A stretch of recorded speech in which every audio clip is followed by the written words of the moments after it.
अस्सलामुअलैकुम नाजरीन। आज का हमारा टॉपिक है कि गुस्ल का मसनून तरीका मतलब सही तरीका क्या है। गुस्ल में तीन चीज़ें फ़र्ज़ हैं, इनके बगैर गुस्ल दुरुस्त नहीं होता, आदमी नापाक ही रहता है। इसमें इस तरह कुल्ली करना कि सारे मुंह में पानी पहुंच जाए, ये पहला जो है इसका फ़र्ज़ है। नाक में पानी डालना जहां तक नाक नरम है, ये इसका दूसरा फ़र्ज़ है। और इसका तीसरा फ़र्ज़ है कि सारे जिस्म पर पानी पहुंचाना। इन तीन चीज़ों के अलावा बाकी चीज़ें सुन्नत हैं, इनके करने से सवाब मिलता है, और अगर ना करे तो भी गुस्ल हो जाता है, मगर सुन्नत के मुआफिक नहीं होता। गुस्ल करने का मसनून यानी सही तरीका ये है कि गुस्ल करने वाले को चाहिए कि पहले गिट्टों तक दोनों हाथ धोए, फिर अस्तंजे की जगह धोए। हाथ और अस्तंजे की जगह पर नजासत हो तब भी और ना हो तब भी हर हाल में इन दोनों को पहले धोना चाहिए। फिर जहां बदन पर नजासत लगी हो उसे पाक करे, फिर वज़ू करे। अगर किसी चौकी या स्टूल पर या पत्थर पर बैठकर गुस्ल कर रहा है तो वज़ू करते वक्त पैर भी धो ले, और अगर ऐसी जगह है कि पैर भर जाएंगे और गुस्ल के बाद फिर धोने पड़ेंगे तो सारा वज़ू करे मगर पैर ना धोए। वज़ू के बाद 3 मरतबा अपने सर पर पानी डाले, फिर 3 मरतबा दाहिने मतलब सीधे कंधे पर, और फिर 3 बार बाएं मतलब उल्टे कंधे पर पानी डाले। इस तरह के सारे जिस्म पर पानी बह जाए।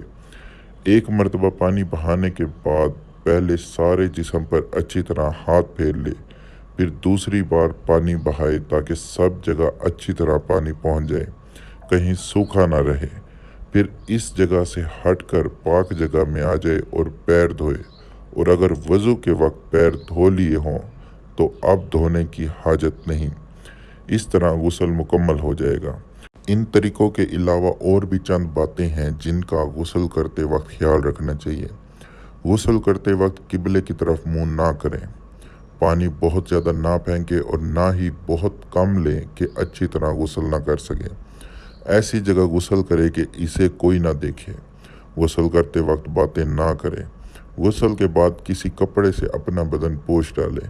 बदन ढकने में बहुत जल्दी करे। यहाँ के वज़ू करते वक्त अगर पैर ना धोए हों तो गुस्ल की जगह से हट कर पहले अपना बदन ढके, फिर दोनों पैर धोए। अगर तन्हाई की जगह हो जहाँ कोई ना देख पाए तो नंगे होकर नहाना भी दुरुस्त है, चाहे खड़े होकर नहाए या बैठकर, लेकिन बैठकर नहाना बेहतर है क्योंकि इसमें पर्दा ज़्यादा है। नहाते वक्त ज़ुबान से कलमा या कोई दुआ ना पढ़े। अगर गुस्ल के बाद याद आए कि फ़लानी जगह सूखी रह गई थी तो फिर से नहाना वाजिब नहीं, बल्कि जहाँ सूखा रह गया था उसी को धो ले। लेकिन फ़कत हाथ फेर लेना काफ़ी नहीं है, बल्कि थोड़ा पानी लेकर उस जगह बहा लेना चाहिए। और अगर कुल्ली करना भूल गया हो तो अब कुल्ली कर ले। अगर नाक में पानी ना डाला हो तो अब डाल ले। गर्ज के जो चीज़ रह गई हो अब उसको कर ले। नए सिरे से गुस्ल करने की ज़रूरत नहीं है। सर के सब बाल भिगोना और सारी जड़ों में पानी पहुंचाना फ़र्ज़ है।